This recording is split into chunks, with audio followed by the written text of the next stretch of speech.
Thanks very much, Paul. Right, it's my very great pleasure to invite to the stage now Henrietta Porritt, Local Grants for Local Groups, Local Student and Nature Partnership Assistant 2023.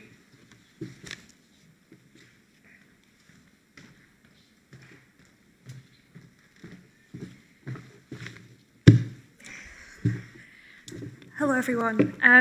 Thank you for joining us for our conference today, and I hope that you're having a fantastic time, as well as looking forward to some of the things that are yet to come.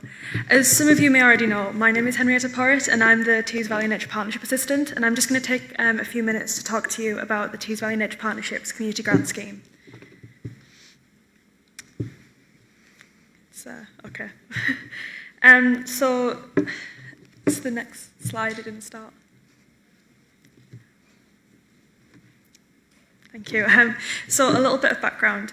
TVNP's first community grant scheme was in 2020, and in the years that have followed, we've seen numerous rounds take place each year.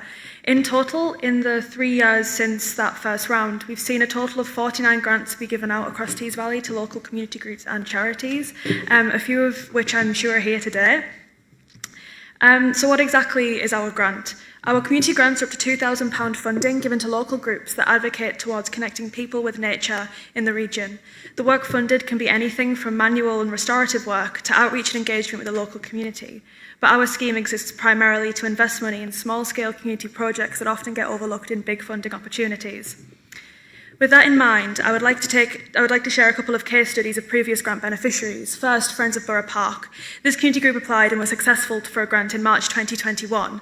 The grant was aimed at helping them purchase new bulbs and shrubs to restore plant diversity in Borough Park, with the wider goal of improving the quality of the park for others to enjoy. This they did, planting thousands of bulbs in the autumn, despite the obvious difficulties of manually planting in a public park, paying specific attention to planting those that would flower over winter, providing sustenance to the wildlife.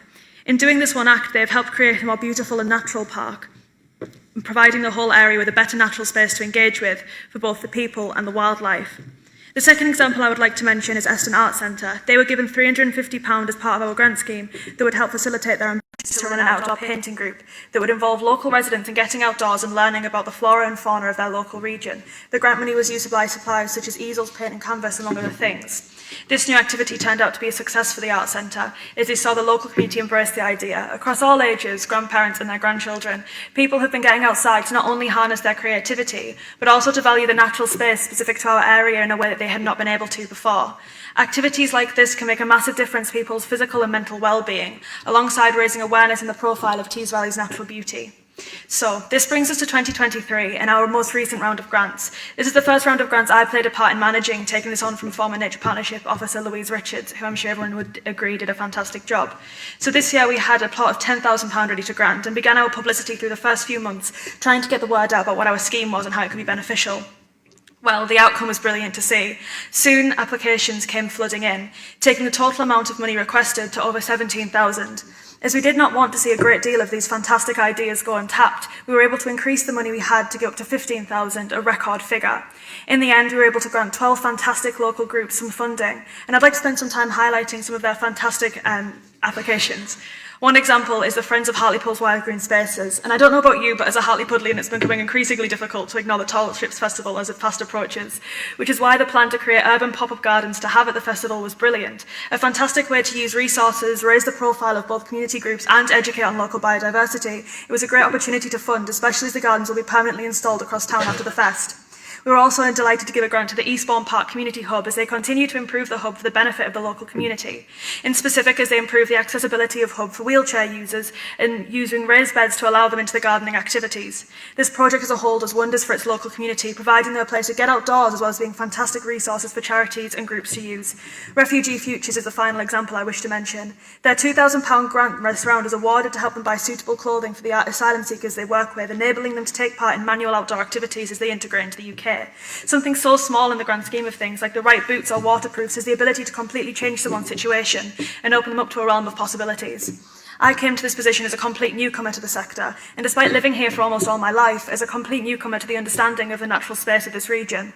I think especially for someone of my generation, someone who's school striked for the climate, there is a real tendency to be deeply pessimistic about nature recovery, because we've been understandably raised to see and fear. But managing these grant claims has shown me that there's passion here for change and a love for the area. Even though it's only been mere months, we've seen some great progress in other grant claims. Friends of Fire's Field have been able to purchase the tools they need, shown behind me, begin the work in that area, doing what they want to do and getting people outdoors as they do it. Saltburn Countryside Volunteers applied for 2 small grants in the last round, both of which are seeing great progress. Their first application was for the purchase of more tools that they could use in their continued conservation efforts, as pictured. The sites Millfield Meadow, Hazel Grove and Riftswood. We're so happy to facilitate the efforts that improve these for all, humanity and wildlife alike. Their other grant was purchased for the vegetation surveying of Millfield, something that hasn't been done in over a decade. The information that this provides will help the management of the area, as well as inform the ideas we have of the region as a whole, and the success of ongoing conservation efforts. This survey, I believe, was undertaken last week, and while I'm yet to hear of any findings, we look forward to them. Another update comes from Friends of Nature's World, a group that we are proud to say that we have supported on numerous occasions. Since receiving our grant, they've been hard at work creating a wildflower meadow by getting new flowers and also recycling others. Their work in social engagement is coming along great also. They have a good link to the Special Needs Discovery site, and I know for sure I'll look forward to visiting in the future when their hard work pays off. All in all, these little actions, often only needing a few £100s, make huge differences to the local area and to Tees Valley as a whole. This really is the motto of the community grants, making sure that every project, every passion has the opportunity to be realised, that we can come together to celebrate these little victories, even when the big picture is still a little blurry. You can see from the map behind me, that should be coming up in a second, that how quickly a project like this can spread and reach its way across the region. There we go.